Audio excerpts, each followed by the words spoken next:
Vegas. This is, I don't know, 20 plus years ago. And went and got a haircut and sitting there in a Why? chair. And they have people, famous people that they've cut. And they said, hey, you can come in and get a haircut and you can get facials. And I was like, well, what's a facial? And they were like, they beautify you. And I was like, wow, people do that. And they said, yeah, in fact, Kevin Bacon is back there right now. And I was like, wow, okay, I've heard of Kevin Bacon. And he emerges from the back and he says something. I don't remember. And I said, uh, I can't remember the context, but I do remember he gave acknowledgments to the person there cutting his hair. And I said, how was that facial?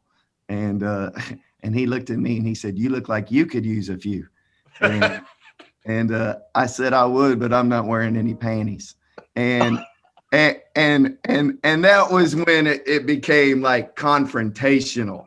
And it got to a point, and you're young, right? And it's kind of like they start walking towards you. And when you have a barber thing on, you have the thing on you. And so he starts. Uh-oh. This is where the truth. This is where, Yeah. where the truth comes Hey, in. we can fill in the blank. He paused it on purpose. Bill's froze it. He froze it. He didn't want to actually tell the story. This is unbelievable. This is so Mills, isn't it? Go ahead, Coach Time. Finish the story. So apparently Bacon says something to him and is turning to walk away, and Mills is like pissed. So Mills tells the barber, untie my cape. It starts to get out of the chair. Trying to get out the chair to go after Kevin Bacon. We got to get him back. How are we getting him back here? Superman got his kryptonite there. You bring in Sheed. And like everybody's like, Sheed's coaching? Like nobody thought Sheed would have been a coach as a player. Am I wrong? No, you're right. And he said that numerous times. And he's also stated that, hey, man, I said I'd never be a college coach, and look at me, I'm here now. That's why you can never say never. But Rasheed is self-explanatory as well. A lot of energy. Yep. A guy that played the game at the highest level. Was one of the first bigs to stretch it inside, outside, shooting at three, and doing it at a very high level. Knows the game exceptionally well, loves the kids. And he was coaching AAU in high school. Yep. And he came to town for the Allen Iverson Classic. He was in that game. He was one of the coaches. And I have a podcast called My Two Cents. And I brought him, Darius Miles, and all the guys up to interview. And then I did their podcast, him and Bonzi Wells and Rasheed. So I said, you know what, man, these guys are very knowledgeable about the game. I approached Rasheed one day and said, how would you feel about coaching? And he was like, well, I got a couple friends, a couple buddies that are going to go. They're up for jobs in the NBA. I told them that I would go if they became the head coach. It didn't happen. We revisited, and he's here now. So it's been amazing for not only myself, but for the players as well. All right. So the over-under on the number of texts Rasheed gets this year from the bench. What is it? And what's the fine? I'll say he'll get 2. Because, coaches in college don't get his text. But I think he'll get 2. I can hear him going, that's some bull. I can see him. He's going to. And you're just going to turn around and laugh at him, aren't you? Yeah, I'm just going to clap it up and fire the team up. Like, okay, Sheed. So I was having a procedure for my hair. I was having the normal, you age, you get bald spots. So I was having a normal procedure that I had planned to have for about 6 months. My wife and a few others kept saying, hey, the camera from up top is showing a little bit right now. And they kept saying that. And then, a couple more months would pass and like, hey, you might want to figure out if there's an alternative right there. Hey, Chris, I don't know if you could see, but my daughter comments on the bald spot that is ever increasing on my head. So I'm right behind you. You and I have talked about this. I got a guy. Yeah, I got to save a few more bucks, and then I'm doing the same thing. Yeah, I got a guy. So it's typical hair transplant surgery. The unique thing was I'm in a gown. I get a call from the search firm. Hey, would you have interest? And I said to him, hey, listen, I'm at the doctor's office. Can we talk about this at another time? And he goes, Yes, but I just need to know if you would entertain a call. I said, yes, I'll listen. And then I went to the hair transplant surgery, and I am completely medicated for basically the next 24 to 48 hours. I mean, I'm high as a kite. I'm not thinking straight. Yeah. And that kind of commences the beginning of the interview process, really. And it made it an interesting 48 hours for sure.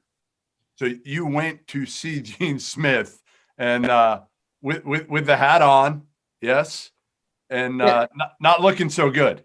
Yeah. So Gene was great. Gene and Sheila, they're tremendous people. They, and obviously I didn't lead with, hey, I just had hair transplant surgery. I can't really come and see right now. But eventually, as we got more and more serious, and quite honestly, I had some, I just loved being where I was at. I loved being at Butler. So it was a very difficult decision. So at the beginning, honestly, I probably didn't show maybe the initiative that he was expecting or wanting for me to show.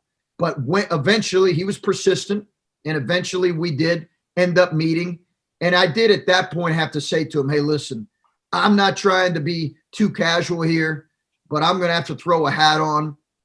Because those that have went through a procedure like that, there's swelling that goes on. You don't look good. You don't look normal. That's why it's about it's really about a 4 to 6 week kind of recovery period. You're not supposed to be seen anywhere really for a few weeks. Well, they wanted a press conference to happen potentially in a couple days. And I said, listen, I'm going to come. I'm going to put on a hat. It was awkward. We met in a Holiday Inn Express in Dayton, and in kind of a hotel conference room. And he and Sheila were great. We spent an hour and a half, 2 hours together. But it was an awkward first meeting given the circumstances of that surgery. And an acquaintance of Jeff's, Coach Calipari. When he was at a good word for it. Good. It was a really huge game. Gonzaga coming to Memphis, and big articles, big to do leading up to it. And the forum was sold out, obviously, and just crazy atmosphere there. And Adam was just kind of started the game, going through the motions. There wasn't much going on. And then there was a jump ball and a scrum on the floor. Everybody was kind of rolling around, and all of a sudden, oh gosh, I wish I could remember that. It was 6'8", kind of forward, played in the NBA a little bit. It got up and got in Adam's face after the little skirmish. Carney? Was it Rodney Carney or something? No, bigger than that. Williams or something maybe? John Williams. Again, I don't want to. I think it was Sean Williams. It might have been.